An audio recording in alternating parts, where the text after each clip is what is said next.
असं चालेल का? त्यामुळे मी सुद्धा इतक्या वेळा सिनियर असून सुद्धा मी रोज व्यायाम करतो, रोज धावतो 7-8 किलोमीटर. मी हॉटेलला जेवत नाही, मी बाहेर लग्नामध्ये जेवत नाही, तुम्ही जेव्हा असं म्हणत नाही मी, पण ते पत्ते पाहिलेले आहेत, त्यात खूप फिरावं लागतं, खूप काम असतं. आणि म्हणून मला वाटतं घटनापासून लांब राहावं एवढीच विनंती. महाराज आपण ज्या ज्या सूचना दिलेल्या आहेत ते सरकार आपलं आहे. हे विषय आपल्याला माहिती आहे, धर्माच्या बाजूने बरोबर सरकार आहे. 12 वर्षामध्ये आपण काय काय केल्याची कल्पना आहे. आपण ब वर्ग या ठिकाणी चर्चा केला, मी म्हणतो तो ग्रामीण खात्याचा मागच्या वेळेला त्यावेळेला आपण 1 कोटीवरून 5 कोटी रुपये ब वर्ग देवस्थानासाठी केले. 5 कोटी रुपये. शेवटी जुने मंदिर आहेत, पुण्यश्लोक अहिल्यादेवीने त्यावेळेला घाट बांधले, मंदिरं बांधले, त्याचं जतन आपण केलं पाहिजे. अनेक जुनं मंदिर आहेत, पूर्वजांनी आपले बांधलेले, पण त्यांना डागडुजी करायला पैसे नाही. आपल्या सरकारने निर्णय घेतला, अ वर्गासाठी 5 कोटी होते, आपण 25 कोटी रुपये दिले. ब वर्गाला 1 कोटी होते, आपण 5 कोटी केले. क वर्गाला 25 लाख होते, आपण 1 कोटी केले. आणि हजारो मंदिरं देवस्थानं आपण ब वर्गामध्ये त्याचं वर्गीकरण केलं. त्यामुळे सगळ्यांना 5-5 कोटी आपण टॅक्स केलेले आहे. पण या उपर जाऊन तुम्ही म्हणतात पंढरपूरला आपली जागा आहे, परत गावामध्ये सांगितलं आमची जागा आहे 6 गुंठे, आपली किती आहे 10 गुंठे, आपली मोठी जागा आहे.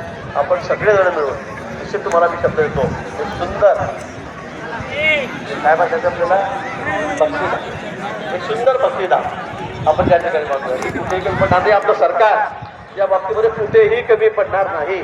आपण बघितलं असेल, अगदीपासून असेल, उज्जैनपासून असेल, काशी विश्वनाथापासून असेल, सगळी देवालय. पंढरपूरला तर आपण परवा 3,500 कोटी रुपयाचा त्याला मंजुरी आपण त्या ठिकाणी दिसली.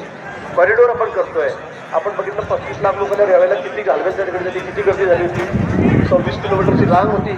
सगळ्या लाईनमध्ये फिरून आलो 2 दिवस त्या ठिकाणी. आणि म्हणून मला वाटतं की त्या ठिकाणी विकास होणे पर्याय आहे. त्र्यंबकेश्वरला आपण त्या ठिकाणी कॉरिडॉर करतोय, तिथे पैसे देतोय. आपण तिथे सगळ्या नक्षत्र आहे, तुळजापूरला त्या ठिकाणी देतोय. कारण हे देवस्थान आमचे श्रद्धास्थान आहे, हे आमचे स्फूर्तिस्थान आहे, टिकले पाहिजे, ते राहिले पाहिजेत. आपण राहू नाही राहू, पण हजारो वर्षे टिकले पाहिजेत.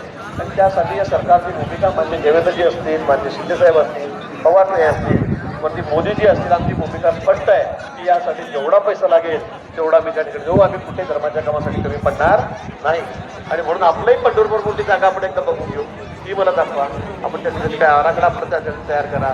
आपण सगळेजण मिळून जे होईल थोडं फुलाची पाकळी, पण मला वाटतं एक तर सरकारने केल्यापेक्षा आपण थोडंफार हे जमा केलं आणि त्याच्यामध्ये जो काही वाटा असेल मोठा तो आम्ही टाकून तर निश्चित देऊ. पण 1-2 वर्षामध्ये आपण त्या ठिकाणी आपलं भक्तिधाम त्या ठिकाणी सुंदर असं त्या ठिकाणी उभं करू.